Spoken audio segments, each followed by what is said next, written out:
royalty-free music platforms have just been killed. Oh, you're still scrolling through websites for that perfect song? Imagine typing a few words into a box and instantly getting a custom high-quality track for your video. But it's made by AI, it's gotta suck. Boy, was I wrong. I mean, here, let's put it to the test with a little game. Here are 2 songs. Which one do you think was generated by AI? Oh my love, my friend, you know, it's been a while without you. They make me feel right. Oh, right. Yeah, they make me feel right. If you guessed the first track, you'd be right. If you guess the second track, you would also be right. That is how advanced AI music has become. So in this video, we're gonna explore how you can use it, what it means for creators like us, and at the very end, we'll tackle the big question of whether or not it's time for you to cancel these. Now the platforms we'll be using to generate AI music is Suno and Udio. For both of them, you just need to connect your Google account to start making music right away. As a video creator, I know what you really care about, and it's that both platforms allow you to use the songs that you generate for commercial purposes. This has democratized music creation so that you never have to write your own music, hire a composer, or use royalty-free music platforms again, right? Well, we're gonna answer that in the final chapter, so stick around until then. But first, are these AI tracks actually good enough to use in my videos? Let's find out by first compiling a list of the most popular genres being downloaded on royalty-free music platforms. I'm gonna make an AI song in each genre and then judge whether I would use them on a paid video project. Because if I can use AI, why would I keep my subscriptions? First up is corporate music, and I predict that this is probably going to be the easiest to generate because they all sound very similar. I'm just going to put some very generic words like uplifting, hopeful, corporate, if I can spell it right, and then we'll click instrumental so that there's no lyrics behind it. Now, each generation is going to spit out 2 songs, and they're going to be 32 seconds each, but you have the option to extend it or remix it if it's something very close, but you just want to change it up a little bit. Now, this took like only 54 seconds to generate, so let's have a listen.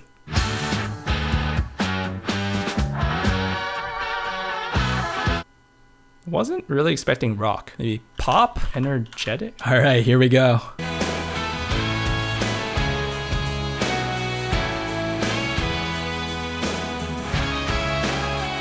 Feels a bit off. I'm sure that if I added some more specific prompts, it'll give me something a little bit better, but I would not use it for a paid project. The next genre we want to try is pop. So if we want like a fun, groovy pop song for a road trip or a fashion lifestyle promo, and hey, we'll even have it auto-generate some lyrics. Let's see what it'll spit out.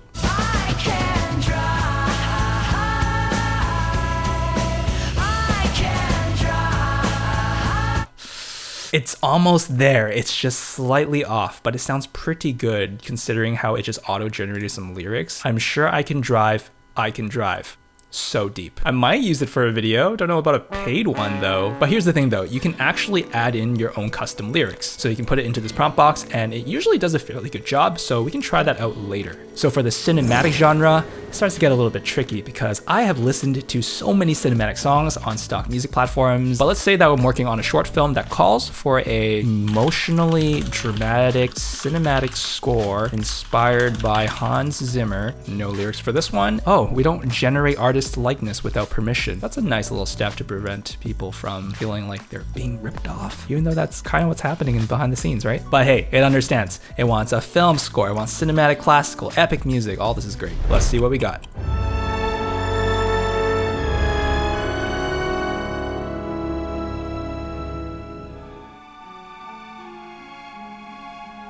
Starts to feel a little whimsical here. I feel like I would definitely use this for something because it immediately set the tone and provided some imagery in my head. It feels like it could be like some sort of fantasy themed short film. So yeah, I would use this in a paid project, just maybe a very specific one. Electronic is my personal favorite genre, the one that I listen to the most and the one that I use for my own videos the most. So I'm going to judge very, very harshly electronic song that's powerful, exciting, with synths and heavy bass. Got high hopes for this one. Let's go.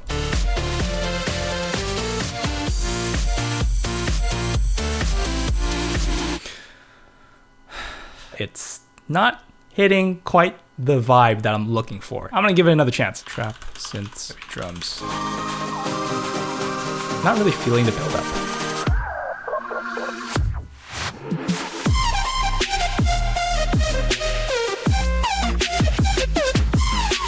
This actually goes pretty hard. Like everything was not sounding very promising until the drop. I think I would use that in a paid project. It just took me another generation, but hey, in total it took like, what, 5 minutes? Now the last one that I want to touch on is hip hop. You know, just like electronic music, there's so many subgenres of hip hop. So why don't we stick with the classics and have a song that's similar to one of my favorite artists. Oh, again, it's gonna replace Nujabes with other things like jazz rap, instrumental hip hop, and so on.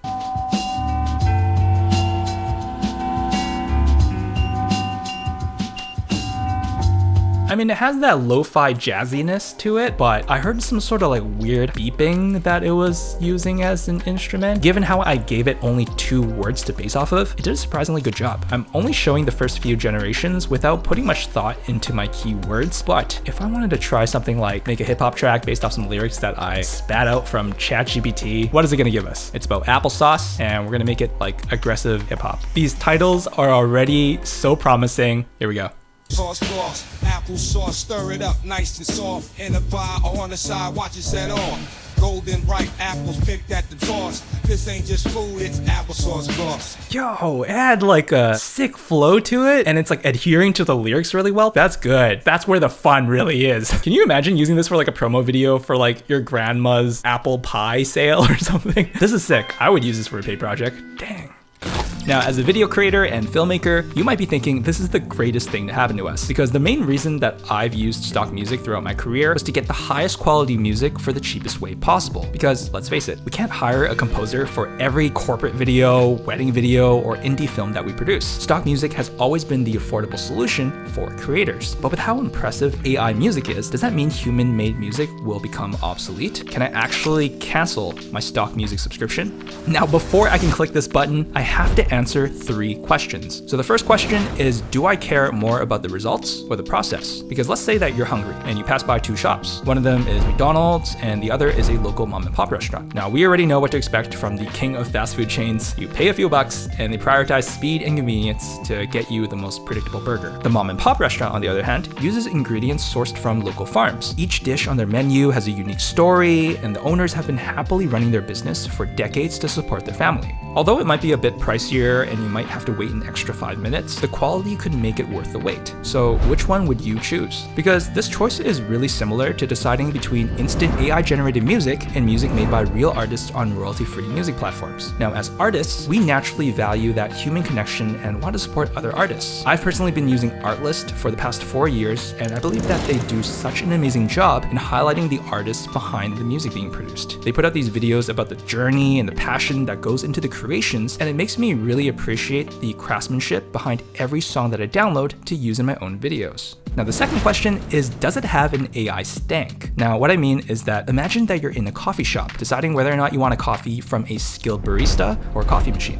Now, the barista listens to your preferences and adjusts their techniques to suit your taste. So they might select specific beans and use a unique brewing method that they perfected over time. Their experience as a barista doesn't only ensure that it's a damn good cup of coffee, but there's a complexity to the flavor that you really like, but you can't quite describe. Meanwhile, the coffee machine is all about efficiency. So it has a bunch of presets based off popular choices, but just tastes like a normal cup of joe. Don't get me wrong, I wouldn't mind it, but it's nothing special compared to what the barista can make. Now, you can probably guess which one's AI in this analogy, but the funny thing is, I remember when stock music was the coffee machine, when royalty-free music was becoming a thing. It had this stock music sound to it that made it feel really cheap. Eventually, the gap started closing, and I even found myself following specific artists that consistently produced bangers that I wanted to use in my own videos. From the AI music that we've heard so far, it's obviously really good, but it still has an AI sound to it. Maybe it's the chord progression or the way that's being mixed, and I'm sure that gap will eventually close just like stock music did, but because it's based off real musicians' works, AI music is gonna sound like rehashed versions of the same thing and just lack depth. AI music has reminded me the difference the human touch makes by showing me what it sounds without it. Now this leads me into the final question to answer: what is my ethical stance? Because with music as good as what's being produced now by AI, it's sad for me to say this, and let me know if you disagree in the comments, but it's just not really about the quality of the music anymore. It's about marketing. Think about it. Would you support the side that's destroying the lives of artists? Now, I may not be a musician, but if something came along to completely replace my job, I'd be pretty pissed. So I believe it's important to emphasize the human stories behind the songs being created so that we can support real people and their craftsmanship. I was pretty scared sharing my opinions about such a controversial topic, but as artists, I think we all have to do our part in voicing our beliefs to make a change no matter how big or small. So after answering these 3 questions, will I be canceling my stock music subscription?